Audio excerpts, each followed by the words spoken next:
Hai, perkenalkan nama saya Jerry Mari kelas TM 1905, NPM 1911-39.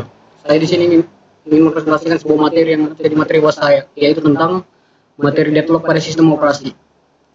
Berbicara tentang deadlock pada sistem operasi, pasti ada hubungannya dengan komputer. Kenapa? Apalagi yang akan kita bahas kali ini adalah mengenai sistem deadlock pada sistem operasi. Maka terlebih dahulu saya akan bahas mengenai sistem operasi. Sistem operasi atau biasa kita disebut dengan OS adalah perangkat program yang mengolah sumber daya untuk perangkat keras komputer atau hardware dan menyediakan layanan umum untuk aplikasi perangkat lunak. Sistem operasi di sini merupakan jenis yang paling penting dari perangkat lunak sistem dalam sistem komputer. Karena tanpa adanya sistem operasi ini, maka penggunaan komputer tidak akan dapat menjalankan program aplikasi apapun pada komputer mereka, kecuali program pada booting. Yang akan saya bahas kali ini ialah mengenai permasalahan deadlock pada sistem operasi. Mengingat permasalahan yang terjadi sangatlah banyak, hanya saja saya akan bahas fokus pada deadlocknya saja, dikarenakan deadlock merupakan salah satu yang paling penting. Jadi kita akan membahasnya agar ke depan kita dapat terjadi problem atau masalah pada laptop atau komputer bisa kita tangani dengan cepat.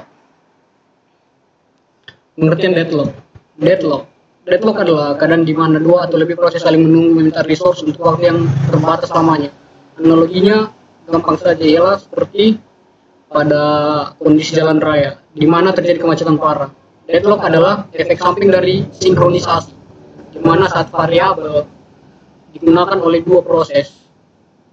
Deadlock bisa digambarkan sebagai berikut, yaitu contohnya pada prosesor, channel I/O atau input output di disk. Biasanya di sini adalah penyimpanan, dan juga semafor. Contohnya di disk ialah contoh peran sumber daya pada disk terjadinya deadlock ialah misalnya pada proses memakai disk A dan B, maka akan terjadinya deadlock. Jika proses yang sudah memiliki salah satu disk dan disk lain meminta lagi, masalah ini tidak hanya dirasakan oleh pemrogram tetapi oleh seorang yang merancang sebuah sistem operasi. Cara yang digunakan pada umumnya dengan cara memperhitungkan dahulu sumber daya yang digunakan oleh proses-proses yang akan menggunakan sumber daya tersebut. Contoh lainnya yang dapat menyebabkan deadlock adalah sumber daya yang dapat dipakai berulang-ulang. Ada kaitannya dengan jumlah proses yang memakai memori utama. Ada 4 kondisi yang dapat menyebabkan terjadinya deadlock. Keempat kondisi tersebut tidak dapat berdiri sendiri, namun saling mendukung. Dan dapat kita di sini contoh simpelnya ialah di sebuah persimpangan jalan. Di gambar tersebut digambarkan hanya terdapat satu jalur. Terus mobil digambarkan sebagai proses yang sedang menuju sumber daya. Untuk mengatasi beberapa mobil harus rem atau mundur supaya terjadinya kelancaran akibat deadlock. Sangat memungkinkan untuk terjadinya starvation atau kondisi proses tak akan mendapatkan sumber daya. Kondisi yang diperlukan untuk terjadinya deadlock, kondisinya antara lain ialah mutual exclusion, hold and wait, no preemption, circular wait. Mutual exclusion ialah hanya ada satu proses yang boleh memakai sumber daya dan proses lain yang ingin memakai sumber daya tersebut harus menunggu hingga sumber daya yang tadi dilepaskan atau tidak ada proses yang memakai sumber daya tersebut. Sedangkan hold and wait yaitu proses yang sedang memakai sumber daya boleh meminta sumber daya lagi. Maksudnya menunggu hingga benar-benar sumber daya yang diminta tidak dipakai dan diproses orang lain. Sedangkan no preemption yaitu sumber daya yang ada pada sebuah proses tidak boleh diambil begitu saja oleh proses lainnya. Untuk mendapatkan sumber daya tersebut maka harus dilepaskan terlebih dahulu oleh proses yang memegangnya. Selain ini seluruh proses menunggu dan mempersilahkan hanya proses yang memiliki sumber daya saja yang boleh berjalan. Sedangkan di circular wait ialah kondisi seperti rantai, yaitu sebuah proses membutuhkan sumber daya yang dipegang proses berikutnya. Selanjutnya ialah metode penanganan deadlock. Ada beberapa cara untuk menanggulangi terjadinya deadlock. Antara lain ialah deadlock prevention, deadlock avoidance, deadlock detection. Deadlock prevention ialah pencegahan adanya faktor-faktor penyebab terjadinya deadlock. Sedangkan deadlock avoidance yaitu dengan menghindari dari situasi yang potensial dapat mengarah menjadi terjadinya deadlock. Sedangkan deadlock detection yaitu dengan jika deadlock ternyata tidak terhindar, maka bagaimana mendeteksinya terjadinya deadlock dilanjutkan dengan penyelamatan atau recovery. Deadlock prevention, pencegahannya, yaitu dengan pencegahan adanya faktor-faktor penyebab terjadinya deadlock. Terdapat 4 faktor yang harus dipenuhi untuk terjadinya deadlock. Antara lain seperti yang dijelaskan tadi, yaitu mutual exclusion, hold and wait, no preemption atau resource atau otoritas hak, circular wait atau kondisi saling menunggu. Jika salah satu bisa dicegah, maka deadlock pasti tidak akan terjadi.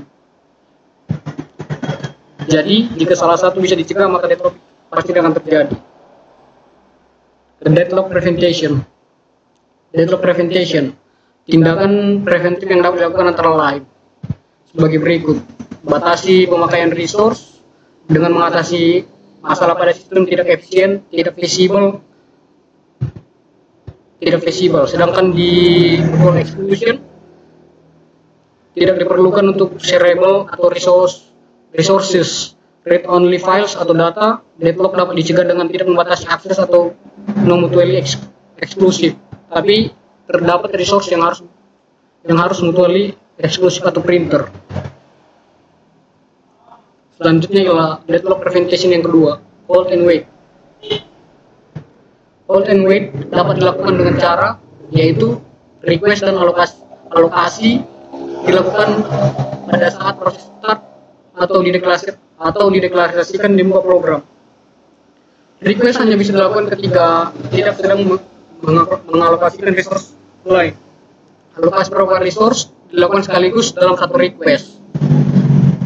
Selanjutnya ialah simple tapi resource akan dialokasikan walau tidak selamanya dilakukan, atau low utilization, serta beberapa proses bisa mengalami starvation. Selanjutnya ialah deadlock prevention yang ketiga, mencegah circular wait. Pencegahannya ialah melakukan total ordering terhadap semua jenis resource. Antara lain, setiap jenis resource mendapatkan indeks yang unik dengan bilangan natural 1, 2, dan sebagainya. Contohnya ialah tape drive sama dengan 1, disk drive sama dengan 5, printer sama dengan 12. Request resource harus dilakukan pada resource sama dikurang resource. Jadi urutan menaik untuk indeks yang sama dikurang request sekaligus. Selanjutnya ialah deadlock prevention yang keempat, yaitu dengan mencegah no preemption, yaitu jika proses tidak mengalokasikan resource dan ingin mengalokasikan resource lain tapi tidak diperoleh, maka ia melepaskan semua resource yang telah dialokasikan. Selanjutnya ialah proses akan direstart kelak untuk mencoba kembali mengalami semua resource. Selanjutnya ialah deadlock pada avoidance. Pencegahannya dapat diatas sebagai berikut. 1. Apabila di awal proses OS bisa mengetahui resource di mana saja yang akan diperlukan proses. 2. OS bisa menentukan penjadwalan yang aman atau safe sequence alokasi resource.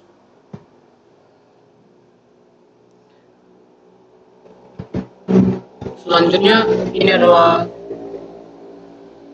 ialah sebuah gambaran di mana safe, unsafe, dan deadlock sedang terjadi. Bisa kita lihat pada gambar berikut. Selanjutnya yaitu safe state.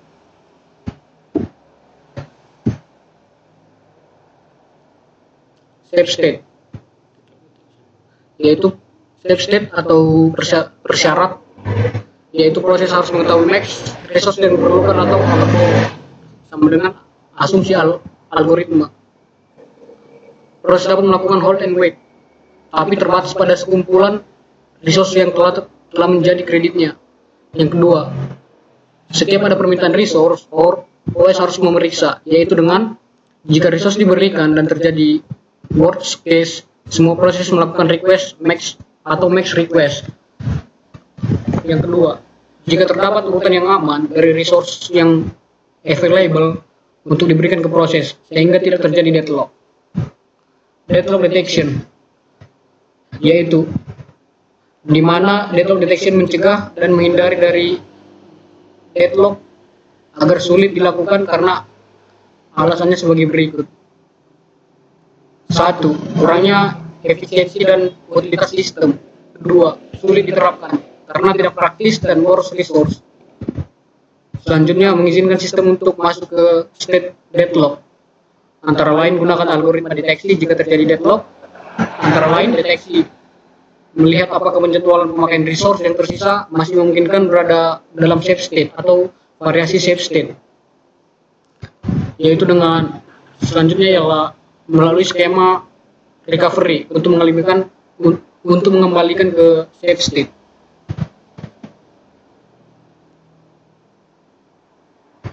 Selanjutnya ialah recovery dari deadlock. Recovery dari deadlock dilakukan dengan cara sebagai berikut. 1. Batalkan semua proses deadlock. Kedua, batalkan satu proses pada satu waktu hingga siklus deadlock dapat dihilangkan. Ketiga, proses di mana yang dapat dipilih untuk dibatalkan. Antara lain, proses dengan prioritas, proses dengan waktu proses panjang, sumber daya proses yang dapat digunakan, sumber daya proses yang lengkap, atau banyak proses yang butuh untuk ditunda, atau apakah proses tersebut interaktif atau batch.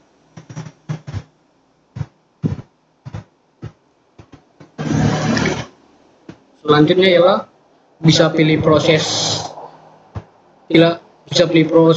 dikurangi meminimalisasi biaya atau rollback kembali ke safe state, mulai lagi dari state tersebut, atau starvation atau proses yang sama yang selalu diambil sebagai pilihan, termasuk rollback dalam faktor biaya.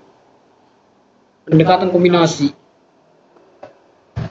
yaitu dengan kombinasi 3 pendekatan dasar antara lain, yaitu seperti yang dijelaskan tadi, yaitu dengan prevention, avoidance, dan detection. Sekianlah presentasi saya hari ini dengan materi deadlock. Memang materi ini sih kayak mana bilangnya, susah pak. Oke, sekian presentasi saya pada kesempatan ini. Saya ucapkan terima kasih. Salam, peace.